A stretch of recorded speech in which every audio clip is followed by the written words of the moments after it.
Crisis Corea del Norte con Corea del Sur. La Guerra de Corea fue el primer conflicto de la Guerra Fría. El bloque comunista y Occidente se enfrentan militarmente. Fue la guerra más sangrienta del siglo XX, con consecuencias que perduran en la actualidad. Pero conozcamos qué fue lo que sucedió y por qué Corea se separa en dos. En 1945, 2 días después de la bomba atómica sobre Hiroshima, la URSS declaró la guerra a Japón, invadiendo a Corea, que desde 1910 estaba bajo el dominio del Imperio japonés. Los soviéticos toman el control de la parte norte de la península y el ejército de Estados Unidos desembarcaba en el sur de Corea y así evitar que todo el país cayera en manos soviéticas. Las dos potencias definieron sus zonas de influencia separadas por una línea de división alrededor del paralelo 38.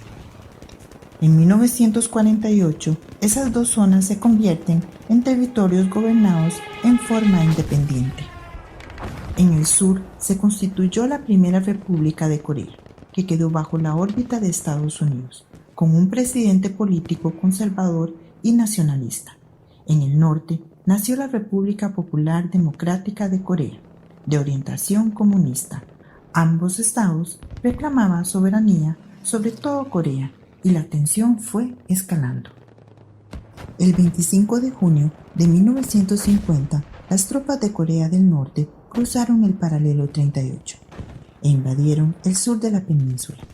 El ataque tomó por sorpresa a la comunidad internacional y a Corea del Sur y tuvo que retroceder sus fuerzas militares, pero Estados Unidos intervino. En 1949, la República Popular China se convirtió hasta la fecha en un aliado de Corea del Norte, mientras que el presidente estadounidense quería evitar cualquier intento de expansión del comunismo, como ocurrió luego en Cuba y en Vietnam. Su preocupación era que si el comunismo lograba dominar Corea, el siguiente país en caer era Japón, que era muy importante para el comercio de Estados Unidos. En septiembre de 1950, con la autorización de las Naciones Unidas, las tropas de Estados Unidos y de otros 15 países, entre ellos Colombia, desembarcaron en Corea. Estados Unidos, a base de bombardeos aéreos intensivos, arrasaron ciudades norcoreanas enteras, pero las fuerzas norcoreanas y la República China se defendieron y contraatacaron a lo largo de 3 años, que fue lo que duró el conflicto, y la frontera durante ese tiempo se movió en varias ocasiones. Como consecuencia, murieron más de 3 millones de personas, entre ellos por lo menos 2 millones de civiles.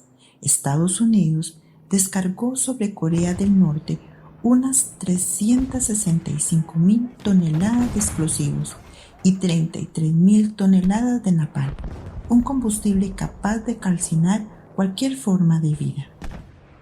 Entre el 12 y el 15% de la población civil de Corea del Norte murió en los bombardeos y centenares de miles de personas se quedaron sin hogar. El 27 de julio de 1953 se firmó un armisticio que restauró la frontera en el paralelo 38 anterior a la guerra. Sin embargo, nunca se llegó a acordar un tratado de paz definitivo, por lo que 70 años después del inicio de aquel conflicto, Corea del Norte por un lado y Corea del Sur y Estados Unidos por el otro siguen en guerra. Una vez terminado el conflicto en el 53, la situación fue distinta para ambas Coreas. En el sur, la forma de gobernar fue autoritaria hasta 1960, y en los años siguientes se alternaron gobiernos democráticos y régimen militar, hasta que a finales de los 80 se consolida la democracia. En el norte es gobernado bajo un régimen autoritario por padre, hijo y actualmente el nieto como presidente. La dinastía Kim impuso un sistema basado en un régimen comunista, adaptada a la cultura coreana, con un ejército enorme y una economía que no contempla la propiedad privada, sistema que entró en profunda crisis después de la caída de la Unión Soviética. Los años siguientes, su aislamiento, hambruna y las sanciones internacionales por su programa nuclear empeoraron la situación del país. Corea del Sur, en cambio, impulsó su economía a partir de los años 80 y la orientó a la producción industrial y tecnología. Y así, junto con Singapur, Taiwán y Hong Kong, se convierte en uno de los tigres asiáticos. Es importante recalcar que en los últimos 30 años los ciudadanos surcoreanos triplicaron su riqueza. La relación entre ambas Coreas ha sido tensa durante años. A finales de los 90 hubo intentos de acercamientos y cooperación, sin mucho éxito.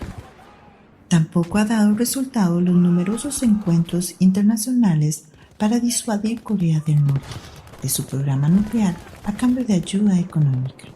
Corea del Norte mantiene vivo aún el recuerdo de los ataques aéreos estadounidenses durante la guerra, para justificar la necesidad de desarrollar una nacional nuclear. La comunidad internacional teme que esas armas, en manos de un régimen no democrático como el norcoreano, sea una amenaza global.